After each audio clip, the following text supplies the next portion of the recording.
Agatha Christie was born in Turkey on September the 15th, 1890, and she's still considered to be the world's most famous mystery writer and one of the most prolific writers of all time, with over 60 novels, more than 150 short stories, 18 plays, and 2 memoirs.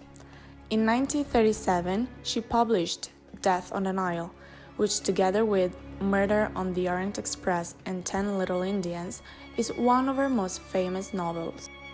In the book, the famous Belgian detective Hercule Poirot, during his trip in Egypt, decides to embark on the luxury paddle steamer Karnak for a cruise on the Nile. There, he meets the young heiress Lynette Ridgway on her honeymoon with her husband Simon Doyle. On their trip, they're being followed by Jacqueline de Beaufort, who was once Lynette's best friend and Simon's ex-girlfriend. Jacqueline, as a matter of fact, is willing to bother the couple with her presence to get revenge because she's still in love with Simon. But Jacqueline is not the only threat to Lynette, since she is surrounded by a host of people who all have a reason to hate her, whether it be out of opportunism, interest, or just envy. One night, in the lounge of the paddle steamer, Jacqueline flies off the handle and shoots Simon in the leg with a revolver. Straight afterwards, in the throes of a nervous breakdown, she is taken to her room, where she is sedated and under surveillance for the rest of the night. The following day, Lynette's corpse is discovered. She was shot dead by a revolver in her bed. The investigation of Poirot and Colonel Reyes begins now, but the main suspect, Jacqueline, has an ironclad alibi, since she's not been left alone, not even for a moment after shooting Simon, who, therefore, is also excluded from the potential suspects since he's unable to move because of his injury. Later on, in a completely unexpected way, 2 of the crimes are committed, in which the maid Louise Bourget and the writer Salome Ottenburn are killed, both guilty of having discovered the murderer. It is only at the end of the novel that it turns out that the murderers are the only 2 who were considered unsuspected, which is to say Jacqueline and Simon. They never stopped loving each other and diabolically concocted the cunning plan to come into possession of Lynette's heritage. The novel ends with a dramatic turn of events. As Jacqueline is captured, she kills her beloved Simon and commits suicide. Adapted out of this novel is the 1978 film entitled Death on the Nile, directed by John Guillermin, with an outstanding cast which won the Oscar and British Academy Film Award for Best Costume Design and the National Board of Review Award for Best Supporting Actress to Angela Lansbury, as well as the nomination for Best Foreign Language Film at the Golden Globes.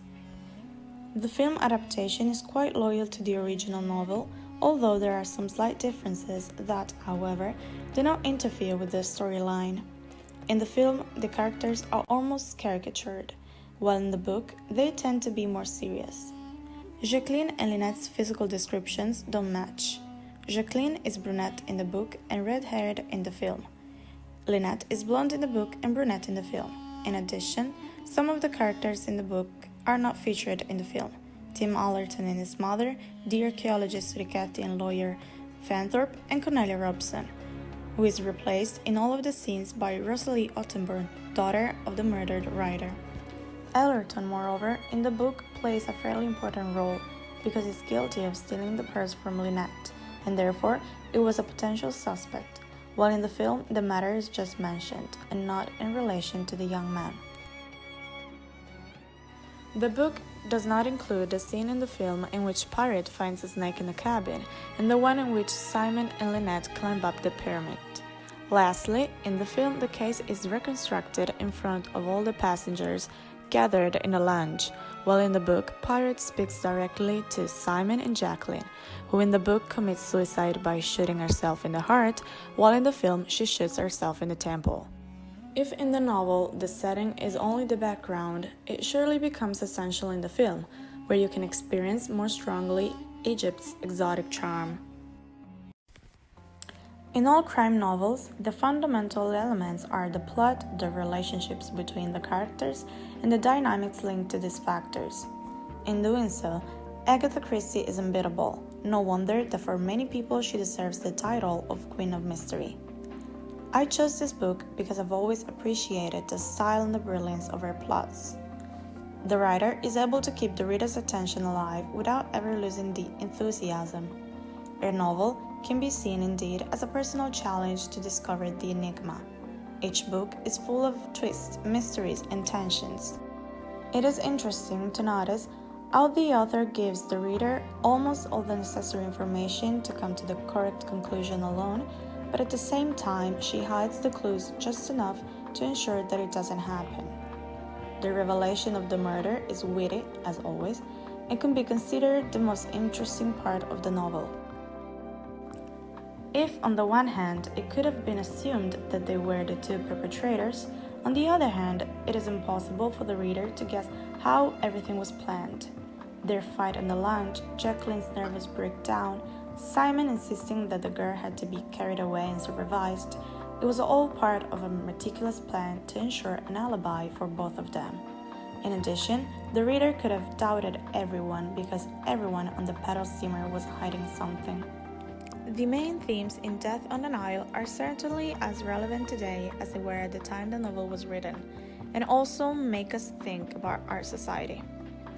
From the very first pages, the envy and jealousy that characterizes our interpersonal relationships play a big role, something that we rarely admit to feeling, which brings negative feelings to the soul, capable of lighting the fuse of violence. Envy is considered one of the 7 deadly sins, and the reason is because the idea that the other has something good generates feelings of apprehension and the envious. Lynette's only unforgivable fault was precisely that she had everything she could desire. She was beautiful, rich, charismatic, and able to fulfill her desires the instant she formulated them. Other central themes are the almighty dollar and deception. The story shows that they are connected because in reality, wealth is a double-edged sword. Lynette is apparently happy because she lives in luxury, but she's surrounded by people that are only interested in her fortune. Therefore, she's aware that she can never really trust anyone. The issue of money is very recurrent in Agatha Christie's novels. The fact that her wealth attracted all those attentions and that she had started administering her heritage could certainly let the readers guess what would have happened to the rich heiress.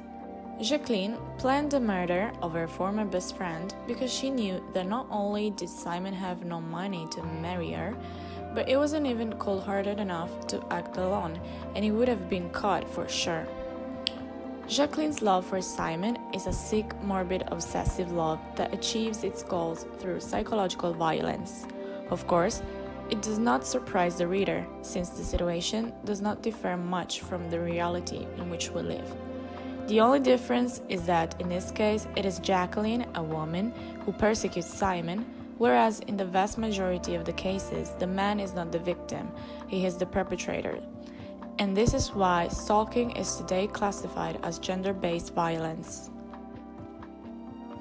The message that the book wants to convey us is that every relationship can hide a veil of hypocrisy. But what should make us think more is that we are not always deceived by our enemies. We are often deceived by our loved ones, because as Agatha Christie says, very few of us are what we seem.